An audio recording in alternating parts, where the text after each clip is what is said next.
साथियों welcome back. आप सभी लोगों का बहुत बहुत स्वागत है मेरे यूट्यूब चैनल पर। चलिए एक बार फिर हम लोग उपस्थित हैं नेवियर कैंपस के ऑनलाइन क्लास की श्रृंखला में और एक मॉर्निंग सेशन है जिसमें हम लोग बात करेंगे आज 26 अक्टूबर से संबंधित महत्वपूर्ण घटनाक्रमों के बारे में, जो एक महत्वपूर्ण समसामयिक घटनाक्रम एग्जाम में उपयोगी होता है, उसी को लेकर मैं उपस्थित हूं। तो चलिए देखते हैं एक एक करके कौन कौन से न्यूज हैं जो हमें ध्यान रखनी चाहिए ताकि एग्जाम में सवाल आसानी से बने।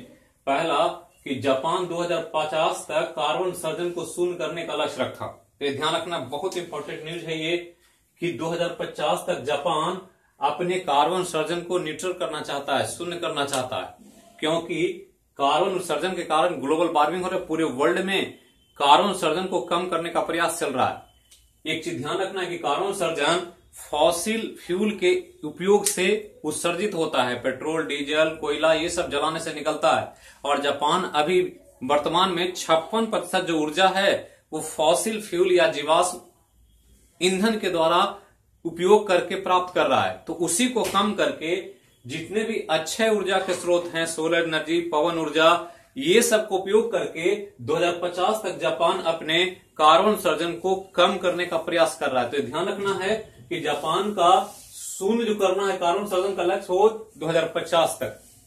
आगे चलें तो इंदौर को एकल उपयोग वाले प्लास्टिक से मुक्त करने के लिए प्लास्टिक प्रीमियर लीग टूर्नामेंट का आयोजन किया जाएगा। यह ध्यान रखना है कि इंदौर भारत का सबसे स्वच्छ शहर है, सबसे स्वच्छ, सबसे साफ, और उसको स्वच्छता को बरकरार रखने का एक और कदम उठाया गया है कि एकल उपयोग वाले प्लास्टिक, वैसे प्लास्टिक जिसका हम सिर्फ एक बार उपयोग करके फेंक देते हैं, वो काफी प्रदूषण फैलाता है हमारे इन्वायरमेंट में, वातावरण में। और इसी को रोकने के लिए इंदौर में प्लास्टिक प्रीमियर लीग का एक टूर्नामेंट का आयोजन होगा। ये क्रिकेट या किसी तरह का खेल नहीं है, ये प्लास्टिक जो एकल उपयोग में लाया जाता है उसको एकत्रित करके एक टूर्नामेंट का आयोजन किया जाएगा। जो सबसे ज्यादा प्लास्टिक एकल उपयोग वाले बेस्ट प्लास्टिक होंगे उसको जो एकत्रित करेगा उसको पुरस्कार राशि दी जाएगी। इसमें इंदौर के नगर निगम को 4 टीमों में विभाजित करके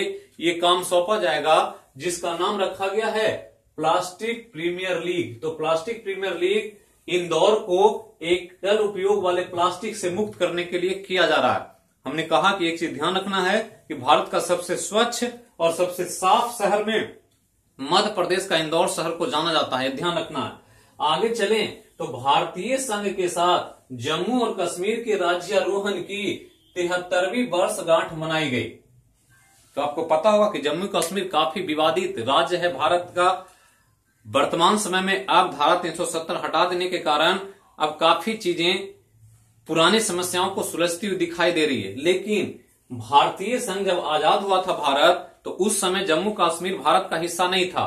47 में आजाद हुआ, जबकि कश्मीर 26 अक्टूबर 1947 को भारत संघ के साथ मिलने का अपना मन बनाया, सहमति किया। जम्मू कश्मीर के राजा हरि सिंह ने 26 अक्टूबर 1947 को ही भारत में मिलने वाले जो भी पेपर होते हैं उस पर हस्ताक्षर किया था, और इस रूप में 73वीं वर्षगांठ मनाई गई।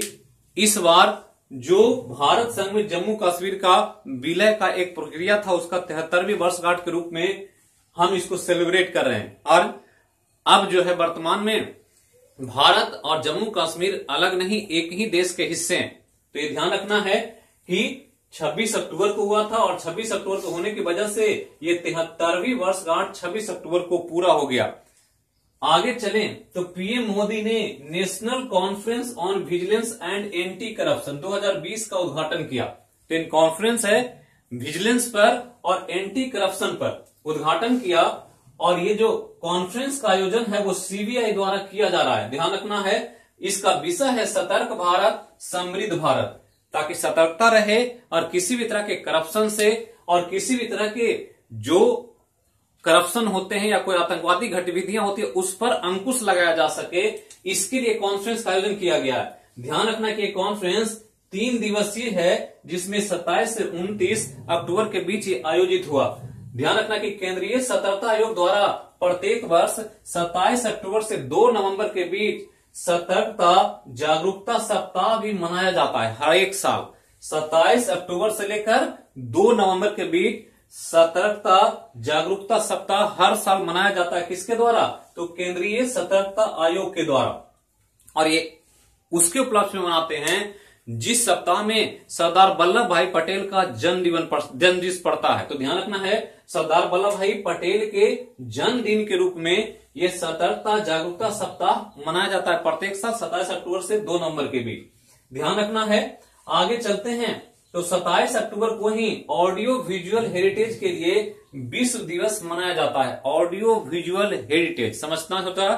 तो समझना क्या है कि जो चीजें हमारे देखने के लिए, ऐसी चीजें जो धरोहर है हमारे सांस्कृतिक या विरासत में जो मिली है, उसको अक्षुण्ण रखा जाए, उसको नष्ट न होने दिया जाए, उसको संभाल कर रखा जाए वर्तमान पीढ़ियों के लिए भी और आने वाले पीढ़ियों के लिए भी।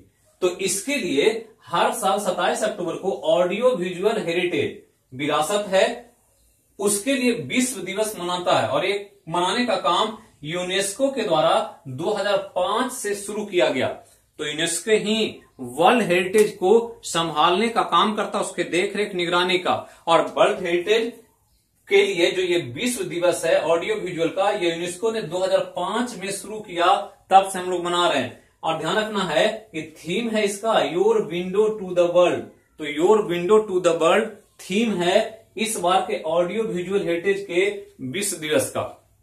तो विश्व विरासत सूची बहुत इंपॉर्टेंट होता है, जैसे नालंदा खंडहर है, यहाँ का महाबोधि गया का मंदिर है, ये सब विश्व विरासत सूची में शामिल। तो उसको कैसे संभाला जाए, उसको नष्ट न होने दिया जाए, आने वाले समय में भी उसको बचा कर रखा जाए, इसके लिए ये दिवस का आयोजन 27 अक्टूबर को किया जाता है।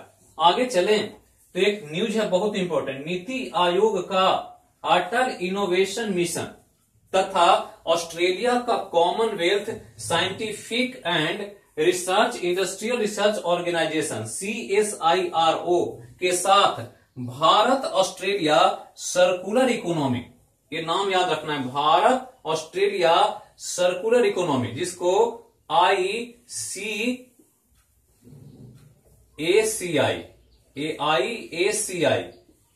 शॉर्ट फॉर्म में लिखा जाता है, इंडिया ऑस्ट्रेलिया सर्कुलर इकोनॉमी। तो ध्यान रखना है कि ये जो है नीति आयोग का अटल इनोवेशन मिशन तथा ऑस्ट्रेलिया का Commonwealth Scientific and Research Industrial Research Organisation CSIRO, दो संस्था हो गया।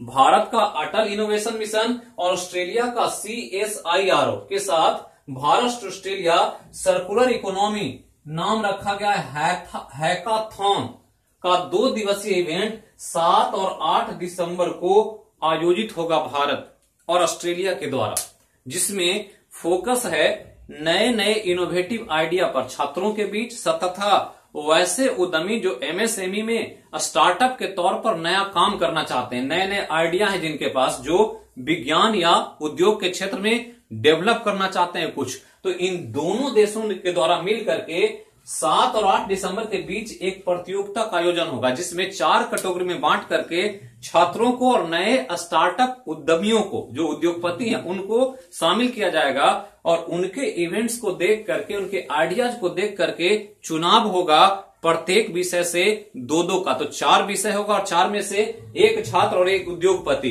को चुन करके उनको प्राइज दिया जाएगा, ताकि भारत और ऑस्ट्रेलिया मिल करके एक साइंटिफिक, वैज्ञानिक तथा औद्योगिक विकास के लिए एक नया मार्ग का प्रशस्त कर सके, नया मार्ग का निर्माण कर सके। तो ये बहुत इंपॉर्टेंट न्यूज है भारत ऑस्ट्रेलिया का। ध्यान रखना है, Bharat Australia circular economy hackathon, ये नाम याद रखना। तो सर्कुलर इकोनॉमी एक नया टर्म आया। सर्कुलर इकोनॉमी का मतलब होता है कि वैसा इकोनॉमी जिसमें हम जो वेस्ट मटेरियल है उसको रिसाइकिल करें, यूज करें और अपनी अर्थव्यवस्था को आगे ले जाएं। जो भी चीज हम उपयोग में ले आते हैं वो खराब हो जाता है, तो वेस्ट मटेरियल के तौर पर इन्वायरमेंट में बहुत सारी समस्याओं को क्रिएट करता है। तो वो समस्या को दूर करने के लिए आपके पास कोई आइडिया है, कोई नया विचार है, तो आप लेकर आ सकते हैं इस प्रतियोगिता में, और इसके द्वारा एक नया कॉन्सेप्ट और एक नया विजन का विकास होगा। तो ध्यान रखना है, Bharat Australia circular economy hackathon, जिसमें 2 इंपॉर्टेंट, अटल इनोवेशन मिशन और साथ ही में ऑस्ट्रेलिया का Commonwealth Scientific and Research Industrial Research Organisation CSIRO का एक संयुक्त प्रयास है भारत ऑस्ट्रेलिया के बीच नए आइडियाज को डेवलप करने का। तो इसी के साथ यही था आज का महत्वपूर्ण समसामयिक घटनाक्रम, इसको देखें और याद रखें। निश्चित तौर पर यहां से कुछ ना कुछ पूछा जा सकता है। और क्वेश्चन आवर के तैयार रहे। करंट अफेयर का क्वेश्चन आवर कल होगा 9:30 PM रात्रि में। तो थैंक यू, बोलिए सब मिलकर जय हो मैया की।